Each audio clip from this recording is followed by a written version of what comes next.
Yon, hello po mga kahagod. Welcome po sa aming munting channel. At ito po yung aming printing channel. Okay mga kahagod, ang video for today's po natin ay galing din po sa comment kung isa nating kahagod. Hindi ko lang po makita yung kanyang comment pero sana mag-comment po ulit siya. Okay? Yung po kanyang gustong mangyari ay bakit daw po nagkakamali ng sukat yung ating tarpaulin, yung output ng ating tarpaulin kumpara doon sa ating na-layout sa ating PC. Halimbawa sa main top. Sa main top po, baka mamaya hindi po natin napansin na pagka po in-import natin yung ating image, minsan naliit. Baka mamaya naka-scale siya na mababa, malaki o kaya maliit. Okay? Kaya kailangan i-check din po natin kung tama yung sukat po natin ng pagkaka-import po natin ng ating image. Okay mga kahagod, yun na nga, halimbawa po, nagawa na nga po natin sa Photoshop, tapos pag-import po natin, mali po yung pagkaka-import po natin sa ating main tab o kung saan man, kung ano po yung ginagamit natin na rating station. Baka mamaya naka-scale siya o kumbaga hindi siya naging 1:1. Okay? Mali yung ratio. Okay?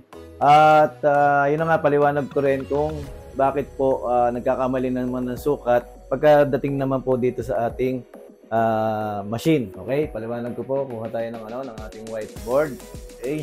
Maganda kasi pagka whiteboard. At least, mas madali po sa akin magpaliwanag pagka naka-whiteboard. Okay?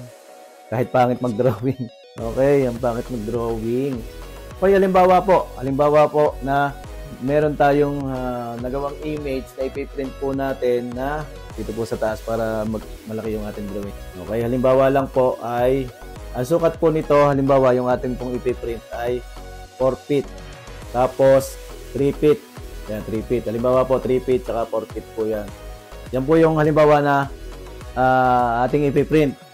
Ngayon po, yung machine. Kasi narito po yung machine, hindi nyo masyado makikita. Drawing ko po yung machine, yung ating large format. Pasensya na kayo sa akin drawing. Ang mahalaga naman doon yung maintindihan po natin. Okay? Halimbawa, ito po yung ating machine. Tapos dito po lumalabas yung ating... Yan. Halimbawa po, ito po yung machine. Pasensya na kayo sa akin drawing. Yan. Okay. Halimbawa po, yan po yung machine natin. Okay. Halimbawa, papunta po siya dito. Yan. Paganyan po yan. Okay. Paganan. Okay. Lalabas po niya. Halimbawa po yan. Okay. Kailangan yung pong ating media na ipiprint. Halimbawa, nagprint na po siya. Kung 48 po yan o 4 feet, paglabas po niya, kailangan po yan ay 4 feet. Pagka po yan ay mali ng 4 feet, kung baga hindi siya 4 feet ng dito pa lang po, maaari po na nagka-problema po tayo dun sa ating main top. O kaya is either na yung pong maaari po yung ating strip. Pero bibihira yun kasi kung sira naman yung strip, talagang makikita po natin pangit yung print. Yun nga, katulad ng sabi ko, pwede nyo pong sukatin kaagad-agad habang lumalabas. I-post nyo po muna. Halimbawa, post po muna yung pagpiprint tapos sukatin nyo po kung tama yung sukat na naka 48 halimbawa. Okay? O naka 4 feet. Okay. Dito po yan nagkakamali. Okay? Dito po sa 3 feet na yan. Yan, yung haba na yan. Pakita ko po sa inyo kung paano siya magkakamali. Dito po, side view. Okay? Halimbawa po. Ito po ay tarpaulin machine na naka side view. Pasensya na po kayo doon sa ating drawing. Okay, ito yung front. Tapos ito po yung side view po yan ha. Okay, doon po sa side view makikita po natin sa loob yung ating roller o yung feeder. Ayan po yung feeder po natin. Tapos narito po sa likod yung ating tarpaulin na nakarolyo. Okay, ipipid po natin yan nakaganyan. Tapos ihilahin po nitong feeder po natin, itong roller. Ihilahin po yan. Tapos, habang nagpiprint siya, dire-diretso po yan, hinihila po nitong feeder. Dito po tayo nagkakaroon ng problema sa ating feeder. Okay? Is either po na papalitin na dahil pud-pud na po yung roller o kaya madumi lang. Lilinisin lang po natin. Kasi po, sa sobrang bigat, sa bigat po nito, yan, mabigat po kasi itong tarpaulin, lalo na kung Panaflex. Sa bigat po nitong tarpaulin na yan, paghila po nitong roller, hindi niya po mahila ng maayos yun. Hindi niya po mahila ng maayos. Dati po, meron po akong experience ang aking pong ipiniprint. Matagal na po yun. 2014 po. Tapos Mimaki ang gamit ko na printer. Ang nangyari, ang piniprint ko po ay 20 feet. Sabihin natin pa ganyan, ha? 20 feet, mahaba. 20 feet, tapos 3 feet yun eh, 3 feet. Yan, halimbawa 3 feet. Anong nangyari po, nagkulang po siya ng, nagkulang po siya. Halos 2 inch. Buti, kung ang image natin ay kulay puti lang talaga. Halimbawa, kulay puti. Yun, okay lang yun. Eh, nangyari po, meron po siyang background. Ang alaala ko noon, kulay pink yun eh. Kulay pink kasi Unilever siya gagamitin. Kulay pink, kaya yun. Ayaw pumayag po nung client na magkakaroon ng puti.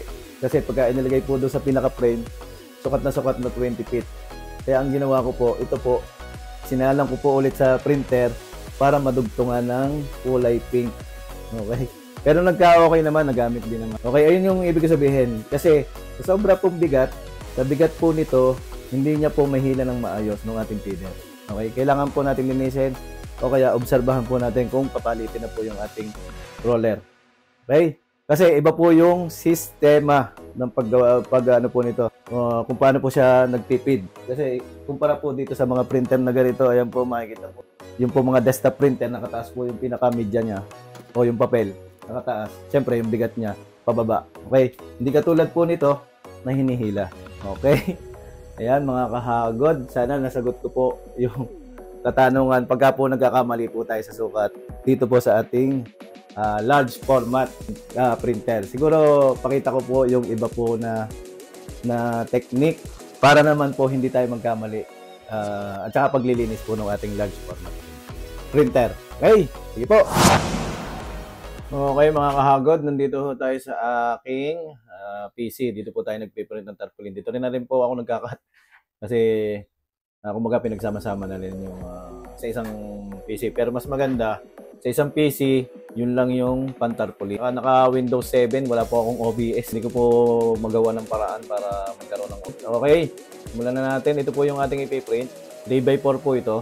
Buksan po natin sa ating Photoshop. Okay, 3x4 po ito. Masama lang po yung, pangit lang po yung aking monitor. Pero okay po yan sa layout niya. Okay, pindutin natin yung Control, Alt, I. Yan, makikita po natin yung sukat. Pakita ko na lang po sa screen. Ang sukat po niya ay bali 48 by 37.5 inches. Tapos, meron po siyang resolution na 72. Okay, kailangan natin makuha ito doon sa ating ipiprint. Yung sukat na yan, 48 by 37.5. Pag po hindi natin nakuha yung sukat na yan, may problema po yung ating tarpaulin. Yung machine po natin.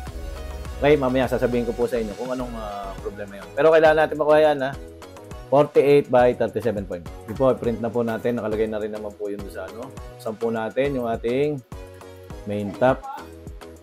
Sa main top ko, mga kahagod, ay dito nakasave na kaagad yung kung anong media yung aking gagamitin, kung anong sukat. Para hindi na po ako nagkaka. Iba-iba pa. Kumbaga, hindi na ako palit-palit. Basta ko na lang binubuksan kung alin yung para doon sa mga sukat ng ating ipiprint. Okay? Ating import po natin. Import picture. Yan, hanapin po natin yung ating ipiprint. Yan, ito po yung ating ipiprint. Yan po natin. Okay lang po natin. Kailangan naka CYMK nga pala ito. Hindi ko nasabi kanina. CMYK at GB, pwede naman. Kaso medyo mapusyaw yung kulay dito sa akin. Hindi pa kasi siya nakakalibrate. Zero lang natin. Tapos center. Yan, center natin. Tapos, dito pala makikita po natin kung ano sukat. Mga kahagod, makikita na po natin. Ito po ang sukat. Pagka pinindot po natin. Diba? Pinindot natin siya. Ayan po yung tamang sukat niya. Naka-mm po yan. 1219.2 mm. Tapos, sa height po niya ay 952.5. Ayan po. Sige po, print na po natin at atin pong obserbahan kung tama siya sa sukat. Okay. Hanapin po natin yung ating main top manager. Yeah, kasi mapapunta dyan. Kasi ayoko ng automatic at least. Nako-control ko siya. Okay. Start na po natin. Tapos, check po natin kung tama siya sa sukat. Yung width po muna, yung pinaka... yung width po muna. Hindi, ano po ito, yung height. Pinaka-height niya. Kasi nakatagilid po yung ating kumbaga, inikot natin yung ating image. Okay? Kaya ang gagawin po natin ay overall, sukat po. Ayun po ang sukat, dulo, saka dulo. Dito po. Dulo at saka dulo. Kailangan po, yan, 48 inches. Pagka po yan ay hindi 48 inches, kung wari maliit, 37 inches, o kaya mas malaki, 50 inches, may problema po yung ating tarpaulin machine, okay? Sa setting, baka po naka-scale, okay? Kaya kailangan naka-0 lang yung scale natin, o 1, 1:1, okay? Tapos, yun na nga mga kahagod, dito po tayo magkakamali talaga. Diyan po kalimitan nagkakamali ng sukat ng tarpaulin. Lagi po yan. Lagi po yan. Yung papunta po dito, mamaya susukatin po natin. Itong ano. Pero ito po, bibihira yan mawala sa sukat. Yan po, bibihira pong mawala sa sukat yan. Yan. Kung magkaganon nga yan, sabi ko tulad na sinabi ko kanina, kung magkamali man ang sukat dyan, is either na, yun na nga, dun sa ating software, o kaya, pero hindi ko po nararanasan, maaring doon po sa encoder. Yung encoder po, strip yan po. Yan, encoder strip. Okay mga kahagad, natapos na po yung pag-print at atin na pong susukatin. Okay? Ito po, dapat ito ay 48 inches. Okay, maayos naman po yung ating pansukat, yung ating metro. Okay? Hindi po doon sa sa dulo ng tarpaulin. Kailangan doon sa image. Kasi doon po tayo nagsukat. Sa pinaka-image. Sa image po, yan. Tapos, dito po. Okay? Pakita ko po sa inyo, Kasi hindi po kita sa, ayan po, 48. Sakto pong 48 inches. Ibig sabihin po, walang problema yung machine. Sa pag-print dito. Tapos, yung height naman, kailangan siya ay, yung kanina, 37.5 inches. Yan, ito po yung sukat nung kanina, 48 sakto. Ayan, sakto pong 48 inches. Okay? Yun naman pong sa pagpipid naman niya kung anong sukat po. Susukatin po natin. Mahirap lang pakita talaga ng actual. Kasi po, mahirap sa tawag dito, bukod sa masikip, mahirap po rin po sa camera. 37, kulang na 1/8. Okay. Okay. Kulang ng 1/8. 37. Okay, ito pakita ko sa inyo. 37. Yan, konti po ang kulang. Kulang na 1/8, kailangan 0.5 37.5. Okay mga kahagod, ito na po yung ating kailangan po nating gawa ng paraan. Ibig sabihin, dilinisin po natin. Ay naman po yun, nililinis lang po ng sana yung electronic cleaning solution sana. Kaso, wala po tayo nun. Kaya po ito'y halos alcohol lamang po ito. Okay, pagka po gagawin po natin dito nga pala, wala po tayong ipiprint. Kasi po, hahawa yan doon sa ating ipiprint po. Kaya lilinisin na lang po natin muna. Ito po ang nagiging dahilan niyan, hindi po napipid ng maayos. Okay? Kaya po nagkakamali sa Kasi nabibigatan po. Katulad nung 4 feet. Sa kanya, mabigat na yon. Okay? Okay mga kahabag, yun na nga.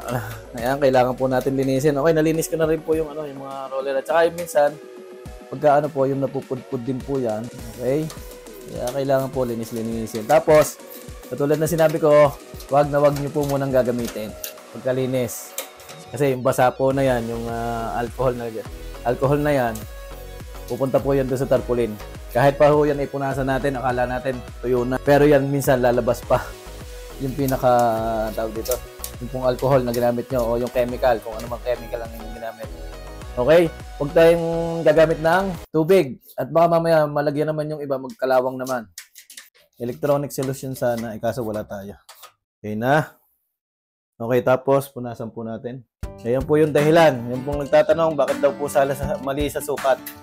Yung pong galing sa Pag sobrang mali naman po sa sukat, doon na po yung sa main top.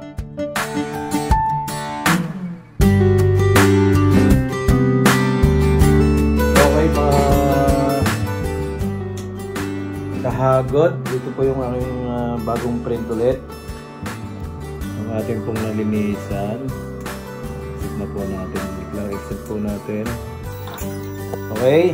Ito, ang sukat po nito ay 25.25. Pagka kasi dito maliit, ito po sigurado na kasi magaan lang po itong maliliit. Kasi yung pong malalaki, lalo na makapal po yung ating ipiprint, nagkakamali siya sa sukat. Then, sukat pala nito ay 37.25. Yan, yung dulo-dulo na yan. Yung dulo na yan, hanggang doon. Dapat 37.25.